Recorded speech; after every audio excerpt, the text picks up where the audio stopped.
नमस्कार दोस्तों, उत्तर प्रदेश के मेरठ का कपसाड़ केस आपको याद होगा, जिसमें दलित लड़की और ठाकुर लड़के पारस के बीच जो प्रेम संबंध बने, उसकी परिणति ये हुई कि मां की हत्या हुई और इस समय पारस जेल में है। लेकिन ये जो मेरे हाथ में तहरीर है, वो तहरीर बता रही है कि पॉक्सो के खिलाफ किया गया है पारस के परिवार की ओर से।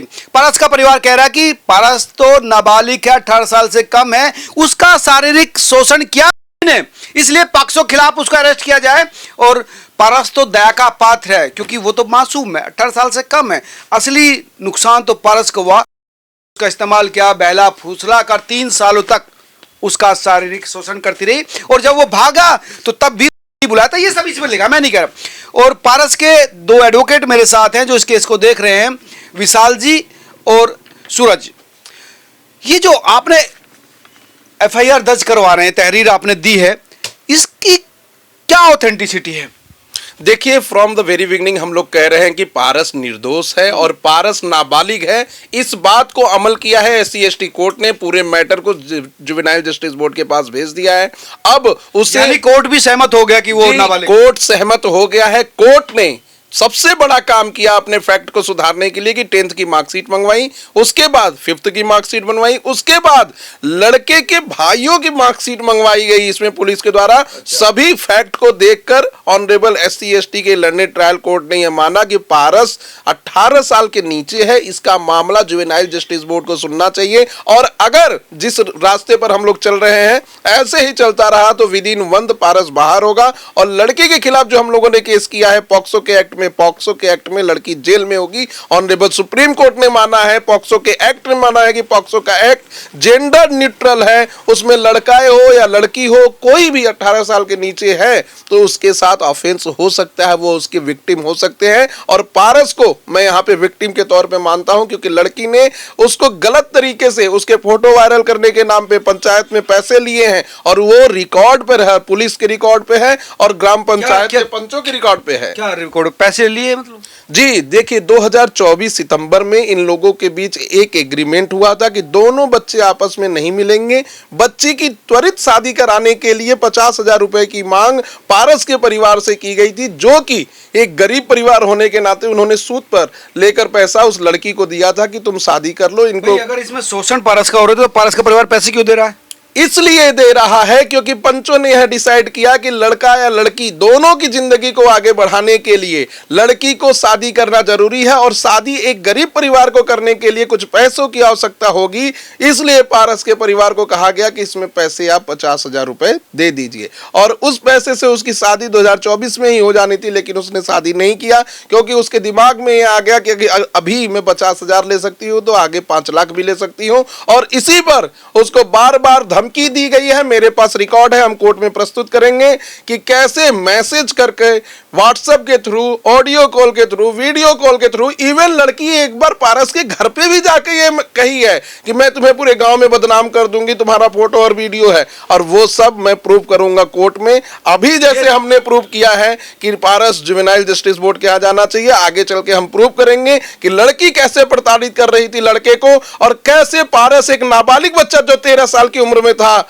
उस समय जब वो कक्षा 9 में पढ़ रहा था, 13-14 साल की उम्र में, उसका शोषण तब से किया जा रहा था। अंत में जब उसने अपने पिताजी से बताया तो लड़की ने एक कदम उठाया और उसको फंसा दिया। तो धमकी के आपके पास सबूत हैं धमकी देने के? देखिए, लड़की को लग रहा था, क्योंकि कम पढ़ी लिखी है लड़की, उसको लग रहा था कि जो हमने मैसेज किए हैं या जो हमारी बात हुई है वो रिकॉर्ड पे नहीं है। लेकिन अब टेक्नोलॉजी बहुत ही एडवांस हो गई है, हम अगर कोई मैसेज डिलीट भी कर देंगे, अगर पुलिस देखना चाहेगी तो मैसेज को रिट्रीव कर सकती है। CDR होते हैं, बहुत सारी चीजें होती हैं पुलिस के पास, वो सारी बातों की रिकॉर्डिंग आ सकती है जो उन दोनों के बीच हुई हैं। और मैं दावे के साथ कह रहा हूं कि उस दिन, घटना के दिन, लड़की के फोन से लड़के के फोन पे फोन गया है भागने के लिए और लड़का इंतजार कर रहा था भागने के लिए और लड़की वहां पर गई उसके पास और उसको इंसिडेंट के बारे में कुछ नहीं बताया कि उसकी माँ के साथ क्या हुआ, उसके भाई के साथ क्या हुआ या वो भाग के कैसे आई है।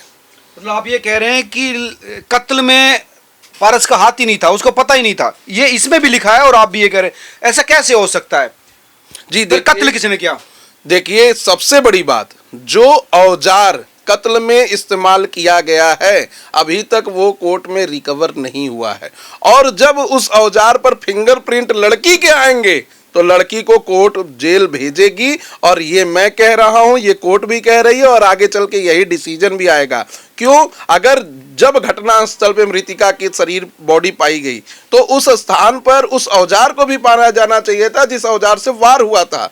वो औजार आखिर कहाँ है? अगर लड़की की इन्वॉल्वमेंट नहीं है तो वो औजार क्यों नहीं मिल रहा है? और जब वो औजार आएगा सामने तो उसकी हम लोग जांच करवाएंगे, उसमें साफ साफ लड़की की संलिप्तता पाई जाएगी। और अभी भी मैं आप कह रहे हैं कि लड़की ने कत्ल करके तब वो लड़के को लेकर भागी अपनी माँ का? जी। कैसे क्या लड़की अपनी माँ का कत्ल कर सकती है?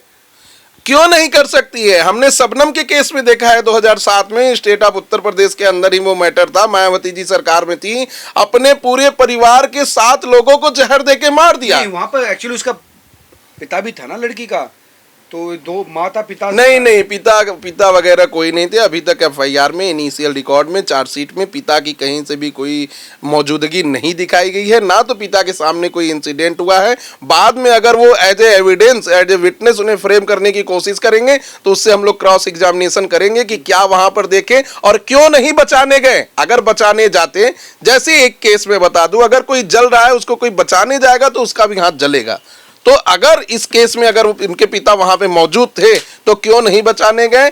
या फिर अगर बचा भी नहीं पाए तो फिर इनकी लड़की को लेकर पारस भाग रहा था तो उसे रोकने क्यों नहीं गए? अब सिर्फ इस केस को मजबूत करने के लिए, अपने फैक्ट को साबित करने के लिए कोर्ट में झूठे बयान दे रहे हैं कि हम वहां पे थे। आखिर वहां पे थे तो क्या मुकदर्शक बन के देख रहे थे अपनी ही पत्नी की हत्या होते हुए? अपनी ही बेटी को कोई लड़का लेके भाग रहा है उसको देखते हुए? ये सरासर गलत है। हम लोग इसे कोर्ट में प्रूफ करेंगे। अभी हमारी जीत हुई है, आगे भी जीत होगी। SC/ST कोर्ट में नहीं चलेगा मुकदमा और चलेगा जुवेनाइल कोर्ट में।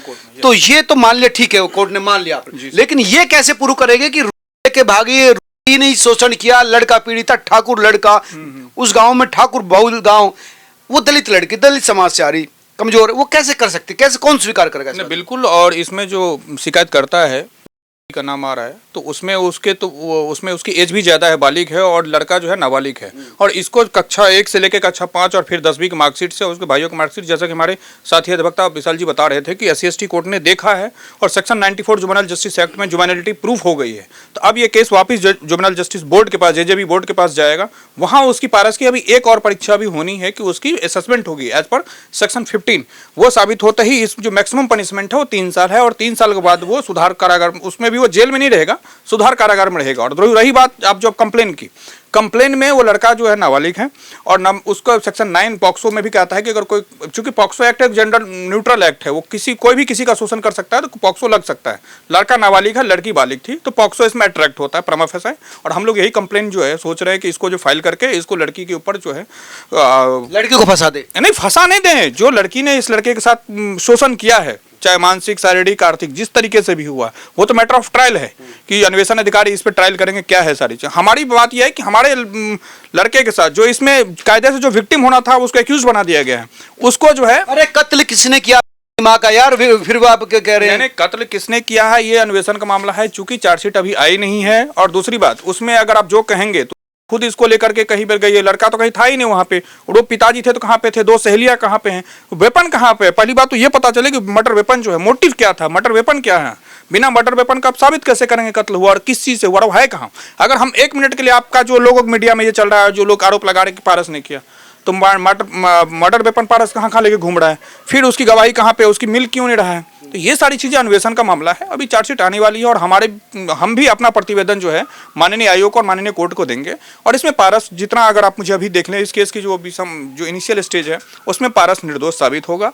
और जो लड़की है और उसके घर वाले हैं वो फैब्रिकेटर, इससे पहले भी इन दोनों के बीच में समझौते हुए हैं 2024 में सितंबर के महीने में, जिसमें से जो सामाजिक, देखिए मामला सामाजिक प्रेम प्रसंग और सामाजिक वैमनस्यता का है। तो ये अगर चीज़ें ठीक हो जाए तो ज़्यादा बेहतर रहेगा। मुझे लगता है कि इसमें हम जो प्रतिवेदन जब हमारी तरफ से जाएगी चीज़ें तो उस पर कार्रवाई होगी। तो ये तो उल्टा कर दिया ना विशाल जी आपने, वो लड़का तो जेल में है, अब इस लड़की को भी आप पॉक्सो में कहना चाहते हैं कि पॉक्सो में आरोपी बनाया जाए, इसको सजा दी। तो अगर कोर्ट आपके इस चीज़ों को स्वीकार कर लेता है तो लड़की भी दोनों जेल जाएंगे। फिर कोर्ट जरूर स्वीकार करेगा, क्योंकि लड़की यहाँ पे वयस्क है, लड़की तब से संबंध में है लड़के से जब वो 13-14 साल का था, और 13-14 साल के बच्चे से अगर कोई 18 साल 19 साल की लड़की या 17 साल की भी लड़की संबंध बनाती है तो उस लड़की को एज ए मेजर ट्रीट करेगा ऑनरेबल कोर्ट। और अगर ट्रायल कोर्ट हमारे मैटर को नहीं चलेगा तो हम सुप्रीम कोर्ट का दरवाजा खटखटाएंगे। हमने पहले भी बहुत सारे ऐसे मैटरों में ये किया है, इसमें भी करेंगे, और पॉक्सो की धारा में लड़की को बुक करेंगे। सबसे बड़ी बात, जब पॉक्सो का एक्ट पढ़ेंगे तो जिसमें चाइल्ड का डिफिनीशन दिया गया है उसमें माना गया है कि 18 साल से नीचे फीमेल या मेल कोई भी हो उसके साथ हो सकता है। लेकिन उस लड़की की क्या उम्र है? लड़की की उम्र अभी 20 साल है, और जब से वो संबंध में थी तब से 17 साल की उम्र थी। लड़का 13 साल की उम्र से था।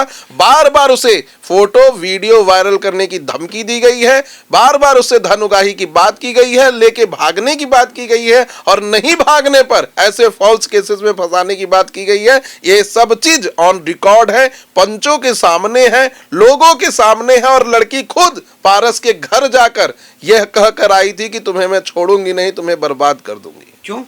अगर वो मोहब्बत में थे तो धमकी कैसे दे दी? नहीं, मोहब्बत में रहती तो धमकी क्यों देती? उसका काम था कैसे हमको पैसा ऐंठना है, कैसे सामाजिक स्थिति को ऐसा बना देना है जिससे लोग आपस में ही लड़े। और दूसरी चीज मैं इस पे कहना चाहूंगा कि इसी मामले में इतने बड़े बड़े नेता गए, किसी ने जानने की कोशिश नहीं की कि कौन सही है कौन गलत है। पहली बार जब लड़के ने फोन किया, पारस ने किसी दूसरे व्यक्ति का मोबाइल फोन लेकर घर पे फोन किया कि आप हमें बचा लीजिए, हम इस पुलिस स्टेशन पे हैं। लड़की ने फोन क्यों नहीं किया? लड़की ने पुलिस स्टेशन पर हल्ला क्यों नहीं किया? लड़की ने रेलवे स्टेशन में हल्ला क्यों नहीं किया? लड़की ने लोगों को यह क्यों नहीं बताया कि वो किस तरीके से वहां से रुड़की तक पहुंची? अगर लड़की यह बताने में सक्षम रहती तो आज ये बात नहीं आती, लेकिन लड़की हर जगह अपने बातों को बयानों को घुमा रही है। और जब ये लोग वहां से निकले हैं, लेकिन आप मुझे ये तो बताइए कि आप कह रहे हैं कि लड़के ने फंसाया था, तो क्या सबूत है कि वो उसके घर पर जाकर हंगामा भी किया? क्या सबूत? जी, वीडियो भी है, ऑडियो भी है, टेक्स्ट मैसेज भी है, सब कुछ है। अभी उनको लग रहा है कि हम अपने एंड से मैसेज को डिलीट कर देंगे तो वो मैसेज रिकॉर्ड पर आएंगे नहीं। उनको यह जानकारी होनी चाहिए कि बहुत बड़े बड़े लोग, इवन अरविंद केजरीवाल जी एक चीफ मिनिस्टर होकर अपने सारे मैसेजेस को डिलीट कर दिए थे। जब ईडी ने चाहा तो वो सारे मैसेजेस को रिट्रीव कर लिया और उनको जेल भेजा।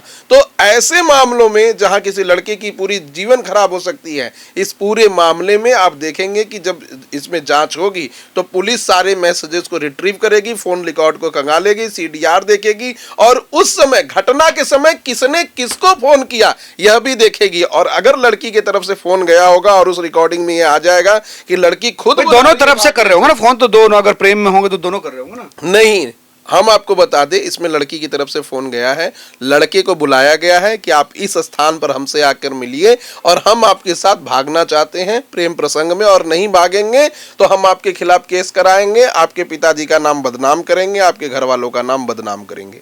यही इस केस में हुआ है। आगे हम इस चीज को प्रूफ करेंगे।